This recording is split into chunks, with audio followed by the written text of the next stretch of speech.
Congressmember Allen West. How y'all doing in Times Square? Hey, look at here. I'm not one of these highly educated, easily speaking, kind of intellectual guys. I'm a U.S. Army combat paratrooper. And this is what I want to say. This is the simple message that we should be sending to Iran.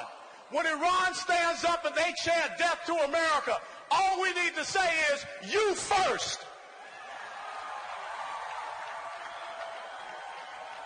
What message are we sending?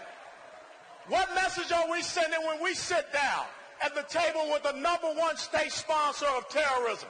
What message are we sending when we sit down with a country that is holding 4 Americans hostage? No different from the last time we had a weakling in the White House when we had 53 Americans being held hostage. What message do we send when we create this false narrative about either we sign this piece of paper that just the same meant nothing to Adolf Hitler, it means nothing to the Ayatollahs, or the only other alternative is to go to war. Well, let me tell you something. The United States of America is about victors. The United States of America is about champions. The United States of America does not surrender to a bunch of black-robed, crazed clerics that want to see us destroyed.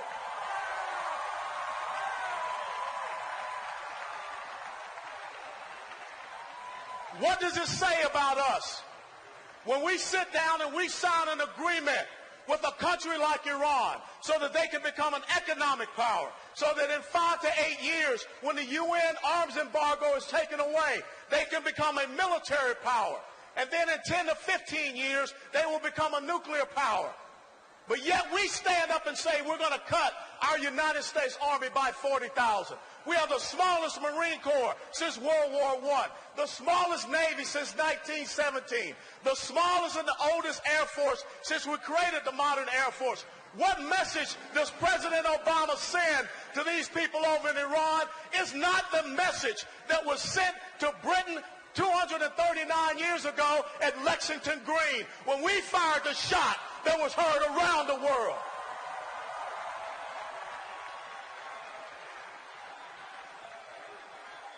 What message does it say to radical Islamic terrorists when we have people that go and kill our unarmed men and women at recruiting stations, at reserve component stations here in the United States of America, and we can't figure out if the kid was depressed, if the kid was on drugs? Well, hell no. He was a dadgum terrorist. That's what he was.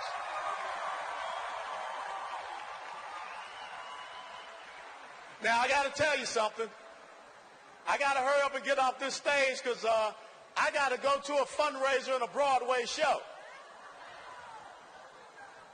What type of commander-in-chief do you have when Americans have lost their lives on our soil, and it's more important to come up here and take in a play than go to Chattanooga, Tennessee, and lower the flag half-mast over the White House?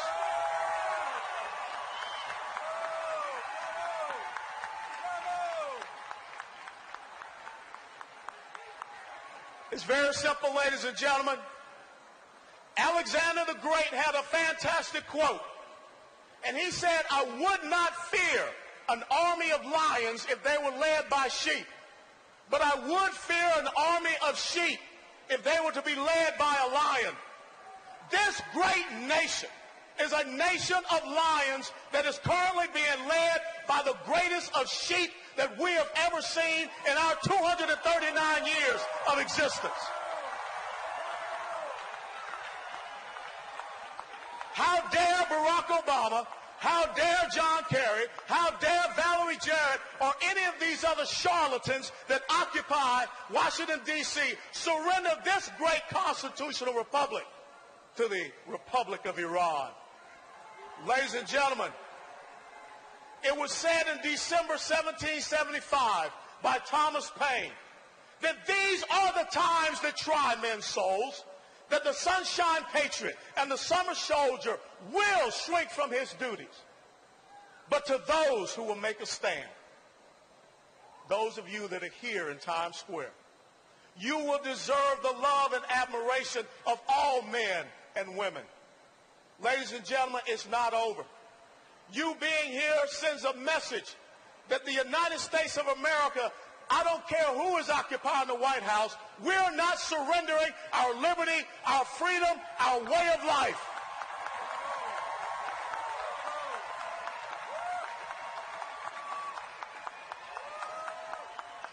I want President Barack Obama to know one thing.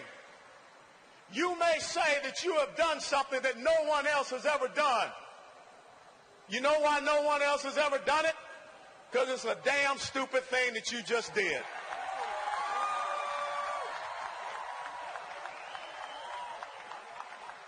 And if people are upset because of what I'm saying, I really don't care. Because I had a father that stood in World War II. I had an older brother that stood and was wounded at Quai Son. I gave 22 years of my life to make sure that that great beacon of liberty, freedom, and democracy continues to stand. And I have a nephew, I have friends that are still serving on the front lines. And my commitment is to the oath that I took on 31 July 1982 to support and defend the Constitution of the United States of America against all enemies, foreign and domestic, and to bear true faith and allegiance to the same. It's not to anybody's historic event. It's not for anyone to have some special exhibit in their presidential library. It's to make sure that the enemies of America and the enemies of Israel are crushed and brought to their knees. God bless you all. God bless America. God bless Israel. Thank you.